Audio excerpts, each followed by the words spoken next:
Hello, and welcome to the orientation module for the mathematical patterns construct, which is part of the cognitive development domain.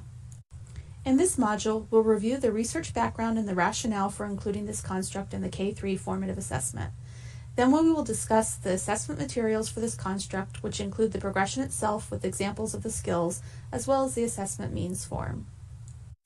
The purpose of this construct progression is to determine a child's level of understanding related to the structure of sequential and growing patterns. For sequential patterns, the focus is on duplicating, extending, and abstracting patterns, as well as identifying the repeating unit in patterns. For growing patterns, the focus is on applying, communicating, and symbolizing the rules that govern those patterns and relationships. The focus is not on a child's ability to accurately count objects and perform calculations. The consortium's executive committee, with members from each of the 10 consortium states, decided to add a construct to this assessment that relates to the development of algebraic thinking in young children, because of the importance algebra has as a gateway to higher level courses in mathematics and science. Many experts in mathematics education believe that understanding of mathematical patterns and relationships lays the foundation children need to be successful in algebra by grade 8, hence the emphasis on mathematical patterns in many early mathematics curricula. The importance of mathematical patterns in children's understanding of mathematical relationships is also apparent in the Common Core state standards, both implicitly as building blocks in grades K through 2 and more explicitly in grades 3 and 4. For example, the following Common Core state standards are reflected in this progression. For kindergarten, represent addition and subtraction with objects, fingers, mental images, drawings, sounds, acting out situations, verbal explanations, expressions, or equations. Grades 1 and 2, conduct various mathematical operations by using objects, drawings, and equations with a symbol for the unknown number to represent the problem. Grade 3, identify arithmetic patterns and explain them using properties of operations. Grade 4, generate a number or shape pattern that follows a given rule. Identify apparent features of the pattern that were not explicit in the rule itself. The Common Core State Standards identifies 8 mathematical practices that cut across standards for students at all grade levels. 5 of these mathematical practices apply directly to mathematical patterns: the ability to reason abstractly and quantitatively, the ability to construct viable arguments and critique the reasoning of others, the ability to model with mathematics, the ability to use appropriate tools strategically, and the ability to look for and make use of structure. There are several key terms defined on the assessment means form, but I'm going to highlight just a few of them. Element is a term used throughout the progression. In sequential patterns, it is the smallest component of a unit, such as A or B in an A-B pattern. In growing patterns, it is the smallest component of a step in the pattern. For example, in the growing pattern here, there are 2 elements, squares, in step 1, 4 elements in step 2, and 6 elements in step 3. A sequential pattern is a linear sequence with a group of elements, i.e. a unit, that repeats. These are also called repeating patterns. A unit is the repeating part of a pattern, for example, AB, ABB. A unit includes 2 or more elements.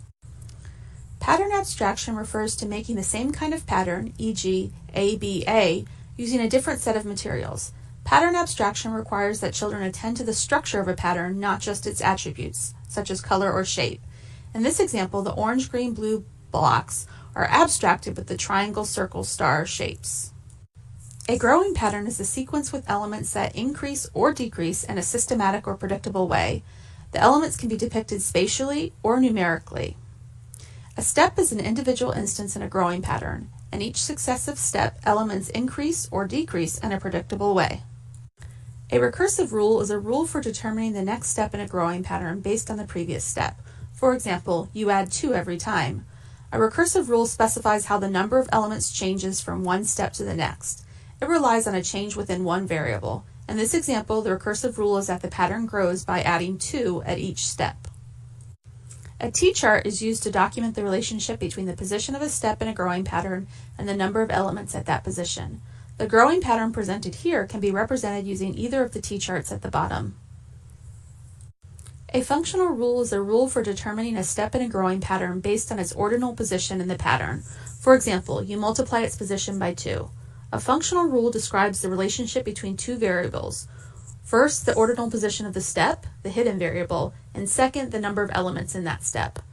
For this pattern, the functional rule can be described as: to get the number of squares, you multiply the position of the step times itself. An equation for this rule is Number of squares equals ordinal position of step times ordinal position of step. There are two understandings for this progression. The first is that children can look for and make use of structure and sequential patterns to understand they consist of repeating units that can be duplicated, extended, and abstracted. Skills A through F are related to this understanding. On the construct progression document, the understandings and skills are listed, along with performance descriptors and examples for each skill. Skill A is that a child duplicates sequential A-B patterns with the same materials.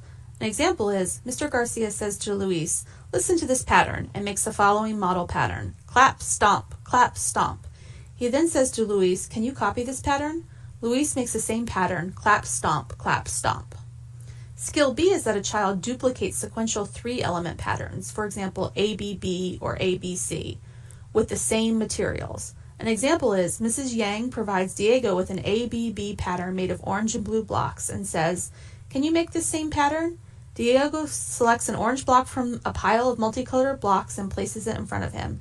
Then he places 2 blue blocks next to it. Diego continues on until he has duplicated the entire pattern. Skill C is that a child extends sequential AB patterns at least 1 unit. An example is, after studying the American flag, Gervais and Axel decide to make their own flag. Gervais paints a sequence of 6 alternating purple and yellow stripes. Axel then adds 3 more stripes, purple, yellow, purple. Skill D is that a child extends sequential 3-element patterns, for example, ABB or ABC, at least 1 unit. An example is, Philly and Beth are playing a snake-making game with interlocking plastic cubes. Beth makes a snake with 6 cubes using green, green, red, green, green, red. She passes the snake to Philly, who adds 3 more cubes, green, green, red, to the end. Skill E is that a child duplicates sequential patterns, e.g. AB, ABC, AABB, using materials different from those used in the model pattern abstraction. An example is, during art class, Jacob says to the teacher, "I made the same kind of pattern as you. I have circle, square on my paper." The teacher asks, "What do you mean the same kind of pattern as me?" Jacob replies, "Your shirt has a pattern of red, green stripes." Skill F is that a child identifies the repeating unit in sequential patterns. An example is, Mrs. Yang shows Stella a model ABC pattern using colored chips and says, "What is the group of chips that you see repeating one after the other?" Stella says, "I see yellow, green, blue repeating." Let's look at a video example. Oh, Andrew, can I make a hard one? Yes, I can. Okay. Oh, I know this. Can you extend my pattern? Oh, maybe I'll make an extra hard one for Nora. Yes, I'm almost the smartest kid in the class. Almost the smartest kid in the class, huh? Yeah. Awesome. Okay, Nora, can you extend my pattern?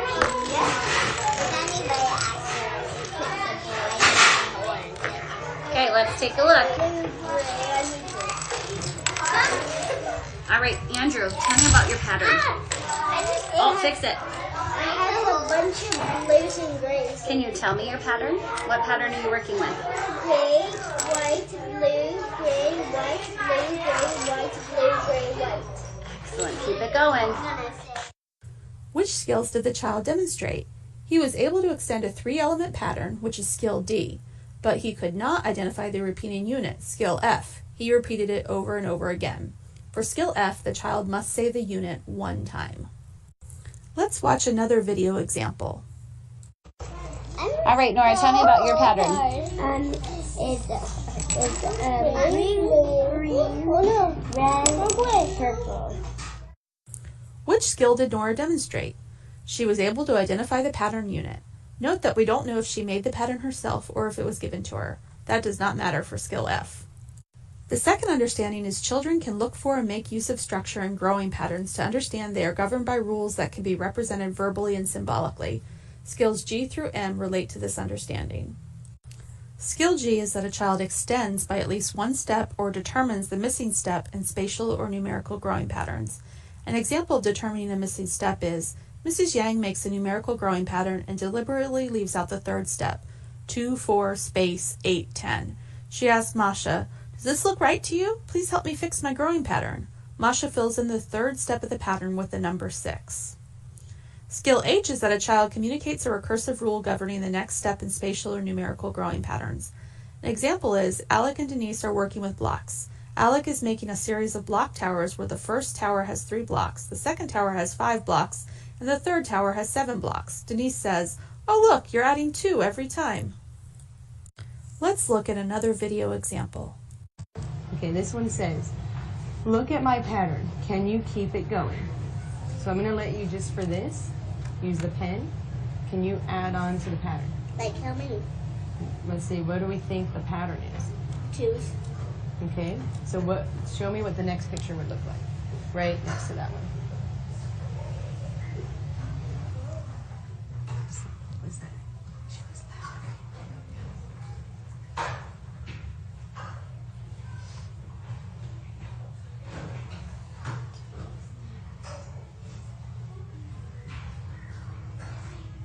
1, 2, 3, 4, 5, 6, 7, 8, 9, 10. Let's see. 1, 2. So what was the pattern? 2, 4, 6, 8, 10. So we're counting by? 2. Pattern is counting by 2s. Okay, can you show me just the next picture? What would come after 10?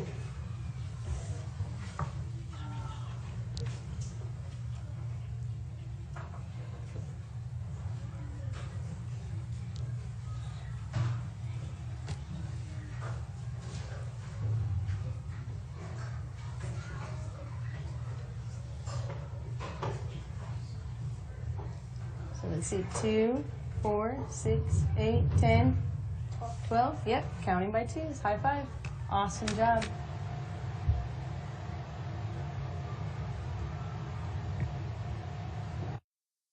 The child was able to extend the growing pattern, which is skill G, and communicate the recursive rule by saying it grew by 2s, which is skill H. Skill I is that a child creates or enters data into a T-chart to document the relationship between the ordinal position of a step in a growing pattern, such as first, second, third, and an important feature of the step. An example is Mrs. Yang shows Alice a numerical growing pattern, 10, 20, 30. Mrs. Yang gives Alice an empty T-chart and says, "Can you fill in this T-chart to show how this pattern is changing?" Alice makes a T-shaped chart and puts step in the header of the first column, followed by the numbers 1, 2, and 3. In the second column, she writes number, and then the numbers 10, 20, 30. Skill J is that a child applies the relationship between the two variables in a T-chart to extend a numerical growing pattern by at least one step. An example is, during the study of bears, the class has made a T-chart to show that if one mama bear has 2 cubs, 2 mama bears will have 4 cubs, and 3 mama bears will have 6 cubs. Then the teacher writes a 4 in the first column and says, "How many cubs will there be when there are 4 mama bears?" Cherise says, "You multiply the number of mama bears times 2, so there will be 8 cubs. That's a lot of cubs." Skill K is that a child communicates a one-operation functional rule governing spatial or numerical growing patterns and uses it to determine a far step. Note, a far step is more than 5 steps from the last represented step in the pattern. An example of this skill is, the class is planning for field day. The teacher says there will be 16 stations and each station can have 10 children. The teacher writes a row of numbers, 10, 20, 30, on the board and says, 1 station can have 10 children, 2 stations can have 20 children, and 3 stations can have 30 children. How can we find out how many children can participate in all 16 stations? Jake says we can multiply the number of stations by 10 to find out how many children can play. 16 times 10 is 160, so 160 children can participate. Skill L is that a child communicates a two-operation functional rule governing spatial or numerical growing patterns and uses it to determine a far step. An example is, Mrs. Yang presents Ricky with a spatial growing pattern, 3 pentagons, 5 pentagons, 7 pentagons, 9 pentagons, and says, "Tell me the rule for finding the value of any step in the pattern." Ricky says, "For each step, the pentagons increase by 2. So first I should multiply 2 times the step. Then I have to add the pentagon on the top, so the rule is 2 times the step plus 1. Mrs. Yang then says, "How many pentagons will be in the 14th step in the pattern?" Ricky says the 14th step would be 14 times 2 plus 1. That is 29. Skill M is that a child creates an equation that symbolizes a functional rule governing a spatial or numerical growing pattern. An example is, Mrs. Yang presents Rehani with the spatial growing pattern, 3 pentagons, 5 pentagons, 7 pentagons, 9 pentagons, along with the completed T-chart, and says, "Write an equation that shows the rule for finding the value of any step in the pattern." Rehani writes the following equation. Pentagons equals 2 times step plus 1. Let's look at an animated example. The teacher says, write an equation that shows the rule for finding the value of any step in the pattern. The child says, well, I see from the t-chart that I just double each step. The equation for that rule is blocks equals 2 times step. The child then writes the equation down. In this example, the child notes that he just doubles each step to get the number of blocks and writes the correct equation. This is skill M. The assessment means form contains a lot of information about how to assess this construct, including more key terms, questions you can ask children when assessing this construct, and additional examples. There are many opportunities throughout the day to observe children engaged in activities involving patterns, such as working in a block area, for example, children making patterns with blocks of different sizes, shapes, or colors, interacting with math manipulatives, for example, making patterns with play coins, engaging in art, music, and gym or outdoor play, for example, making a rainbow bracelet, snapping fingers or clapping, or describing patterns in the bricks of the school, and during transitions, for example, identifying how other children are lined up. There are two situations that teachers can use in the classroom to assess mathematical patterns. The first is a pattern calisthenics activity, which can be used to assess the skills in the first understanding. The second is a pattern game activity, which can be used to assess any of the skills in the progression.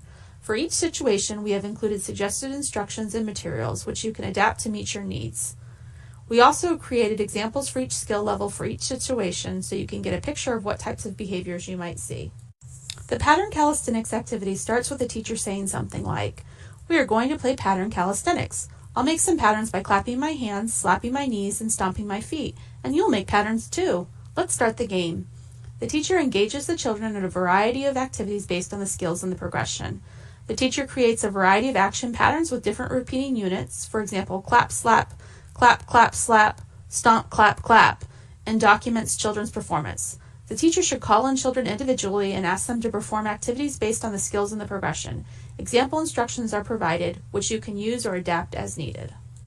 The teacher explains the pattern game activity by saying, we are going to play the pattern game. We'll be making patterns with different materials. Let's start the game. The teacher engages the children in a variety of activities based on the skills in the progression. Example instructions are provided, which you can use or adapt as needed. In the assessment means form, there is a pattern cheat sheet, which includes examples of both sequential and growing patterns, as well as equations for the growing patterns. Please use it as a resource. We cover how teachers can document their evidence for each construct progression on documentation forms and in the platform in a separate module. We do want to point out that we have developed watch fors for each construct, which are brief reminders and keywords that help differentiate the skill levels on the progression. These can be found on the documentation forms as shown here. So, to recap this construct, mathematical patterns is a construct in the cognitive development domain. This construct reflects a child's understanding of sequential patterns, growing patterns, and symbolizing the mathematical relationships and rules, all critical to algebraic thinking. The construct progression includes 2 understandings and 13 skills. The assessment means for this progression include observation and 2 situations. If you have questions or need further support, feel free to email or call your state contact. We hope you learned a lot about the mathematical patterns construct and are ready to begin assessing.